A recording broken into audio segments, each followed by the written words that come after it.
turma, tudo bem com vocês? Vamos então dar início ao nosso vídeo de mediação da unidade 6 da disciplina de parasitologia.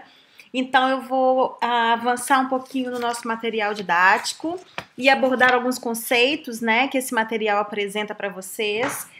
São conceitos que a gente até já falou em aulas anteriores um pouquinho e que tem a ver com os ciclos biológicos. Em uma das aulas eu disse para vocês que o ciclo biológico é algo muito importante dentro da parasitologia, porque é no ciclo que a gente estuda como a doença acontece, quem são os hospedeiros, quem são os envolvidos com aquela parasitose, né? Então, para a gente estudar parasitologia, para a gente estudar os parasitos, um dos itens importantíssimos e principais que a gente precisa estar atento é ao ciclo biológico de cada parasito. Cada parasito tem o seu ciclo biológico que acontece de uma maneira específica. E alguns conceitos que envolvem esses ciclos a gente vai discutir aqui, tá bom? Então, assim, como eu já falei, ciclo biológico ele pode acontecer em diversas etapas. Então, o nosso material, por exemplo, mostra que o ciclo biológico de uma mosca, tá? Da mosca doméstica, é um ciclo bem simples, em que essa mosca adulta, ela libera ovos, os ovos se desenvolvem em larvas de primeiro estágio, segundo estágio, terceiro estágio, depois vira uma forma chamada pupa, até que ela se desenvolve novamente na mosca adulta, tá? Então, isso é um exemplo de ciclo biológico, tá? Agora, dentro dos ciclos biológicos dos parasitos, existem termos que são muito característicos e importantes, né? E um deles, por exemplo, é o termo de hospedeiro definitivo, tá? E hospedeiro intermediário. Ou seja, como que a gente faz para caracterizar um hospedeiro definitivo? O hospedeiro definitivo é aquele que abriga as formas adultas do parasito ou aqueles de reprodução sexuada, tá bom? Já no caso do hospedeiro intermediário, é aquele hospedeiro que vai abrigar as formas jovens do parasito ou as formas imaturas sexualmente falando. Então, o ciclo também, ele pode ser chamado de ciclo direto, que é o ciclo monoxênico, tá? É muito comum essa terminologia. Ou o ciclo pode ser heteroxênico, ok? Vamos dar exemplos. Olha, aqui na figura A, eu tenho, circulando aqui no meu cursor, ó, um tipo de ciclo monoxênico. Eu estou citando como exemplo o ciclo do Ascaris lumbricoides, que é aquele parasito que eu já falei com vocês que causa ascaridíase, é a famosa lombriga, tá? Então aqui na foto, olha onde meu cursor está, eu estou mostrando uma lombriga adulta, ok? O ciclo da lombriga ou do Ascaris lumbricoides, ele é do tipo monoxênico. Por quê? Porque ele se passa na presença de um único hospedeiro. Todo o ciclo biológico do parasito envolve apenas o homem. Então, nesse caso, ele é chamado de ciclo direto ou monoxênico, ok? Existem vários outros parasitos, como a giardia, por exemplo, que também tem apenas um hospedeiro. Bom, ao lado direito aqui, nós temos então o ciclo da facíola hepática, que é um outro parasito muito importante na nossa sociedade.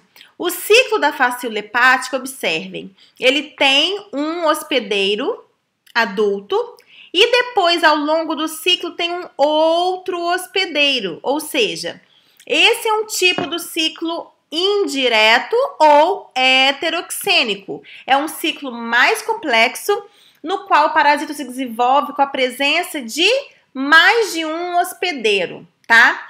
E aí, é no ciclo heteroxênico que nós temos os hospedeiros definitivos e o hospedeiro intermediário.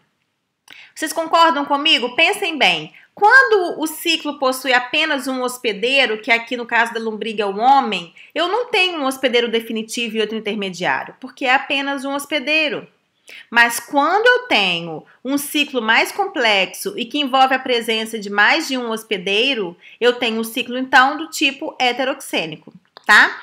No caso da facíola hepática, o caramujo é o hospedeiro intermediário, ok? E aqui a ovelha é o hospedeiro definitivo, certo? Então, quando eu tenho a presença de dois hospedeiros, é porque eu tenho um ciclo, então, do tipo heteroxênico. Vários outros parasitos possuem ciclos heteroxênicos.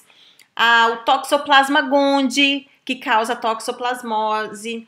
A doença de Chagas, causada pelo Trypanosoma cruzi, também tem dois hospedeiros. A leishmaniose, causada pela leishmania, também tem dois hospedeiros, um intermediário e um definitivo. E por assim vai. Muitos parasitos possuem, então, o ciclo do tipo heteroxênico, ok? Outros dois conceitos importantes na parasitologia é o conceito de ser estenoxeno ou eurixeno. Ou seja, há parasitos que só se desenvolvem uma única espécie de hospedeiro, ok? Então, nós dizemos que o parasito que se desenvolve em uma única espécie de hospedeiro é do tipo estenoxeno.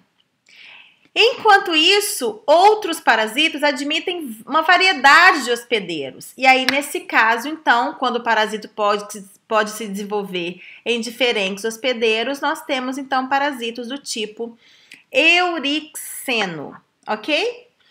Exemplos: a Taenia saginata, que é um parasito que causa ateníase, é uma doença muito comum no Brasil. Ele é do tipo estenoxênico. Ou seja, é um parasito exclusivamente do organismo humano e que tem um ciclo do tipo indireto ou heteroxênico. Tá certo, gente? Dúvidas podemos conversar nas nossas webconferências ou vocês podem deixar no nosso canal de dúvidas, que é o Fórum Fale com seu Tutor. Na parasitologia é importante também falarmos sobre vias de transmissão. Vocês sabem que as vias de transmissão são muito variadas na parasitologia, né? Nós temos a transmissão vertical, que é aquela transmissão que acontece de pai para filho, de mãe para filho, principalmente durante período gestacional. Lembram-se de alguma parasitose que eu conversei com vocês, que tem uma transmissão vertical? Lembram-se da toxoplasmose?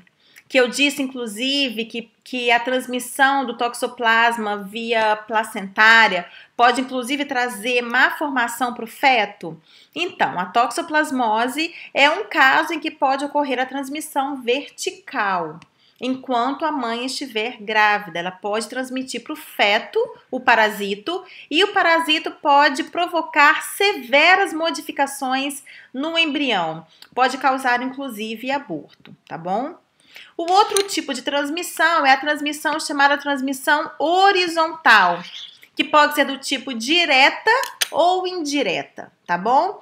Então, a transmissão direta é aquela que se dá de pessoa para pessoa, né? É o tipo de transmissão que você pode se infectar, ou seja, o agente infeccioso, ele pode ser transmitido de pessoa a pessoa, tá? E a transmissão indireta, ela pode acontecer de diferentes maneiras, tá bom? Então, aqui o nosso material cita diferentes maneiras, que pode ser mediante mecanismos de transmissão, objetos ou materiais contaminados, pode ser por vetores biológicos, por exemplo, algumas parasitoses que têm mosquitos como vetores, por exemplo, a leishmaniose. A leishmania é transmitida por um mosquito vetor. Nós temos a doença de Chagas, né? Em que o vetor é um barbeiro. Então, esse tipo de transmissão é chamada de transmissão indireta, ok? Bom, gente, a água também pode ser um importante veículo de transmissão de parasitoses, tá? Nós temos aí inúmeros parasitos que nós chamamos da rota fecal-oral. Então, você se contamina ao ingerir aquele parasito através da água contaminada, através de alimentos que foram irrigados por água contaminada. Então, esses parasitos, como a própria lombriga, como a própria giardia, são parasitos que nós podemos adquiri-los ingerindo água contaminada. Nós então precisamos estar atentos ao importante veículo de transmissão de parasitoses que é a água, tá? A água, na verdade, ela é um mecanismo de transmissão não só de parasitos, como vírus e bactérias também. Então é muito importante que nós estejamos atentos a isso, ok? Pessoal, acho que é isso. Desejo bons estudos para vocês, então, na unidade 6. E qualquer dúvida, então, entre conosco pelo fórum, fale com seu tutor. Um grande abraço a todos e bons estudos!